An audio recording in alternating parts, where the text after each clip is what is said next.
ស្វាគមន៍មកកាន់ការឲ្យតម្រុយឆ្នោតយួនលេខល្អច្បាស់របស់ Channel ដំបូលឆ្នោតថ្ងៃនេះ Admin មានលេខល្អៗសម្រាប់ចែកជូនដល់ពុកម៉ែបងប្អូនយកទៅផ្សងសំណាងសម្រាប់ឆ្នោតយួនថ្ងៃទី19ខែមេសាឆ្នាំ2026មុននឹងឈានដល់ការឲ្យតម្រុយឆ្នោតខ្ញុំបាទសូមចិត្តពុកម៉ែបងប្អូនមេត្តាជួយ Like Subscribe Comment និងដាក់សញ្ញាកណ្ដឹងឲ្យ Admin ម្នាក់មួយផងដើម្បីជាការលើកទឹកចិត្តក៏ដូចជាដើម្បីតាមដានវីដេអូតម្រុយឆ្នោតថ្មីៗផងដែរ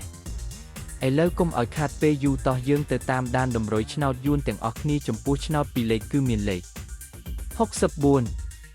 73 34និង04សម្រាប់ ABCD សម្រាប់លេខអូសខ្ទង់គឺមាន30អូសនិង70អូសសម្រាប់លេខអូសចំពោះឆ្នោត3លេខគឺមានលេខ524គុណ723គុណនិង465គុណ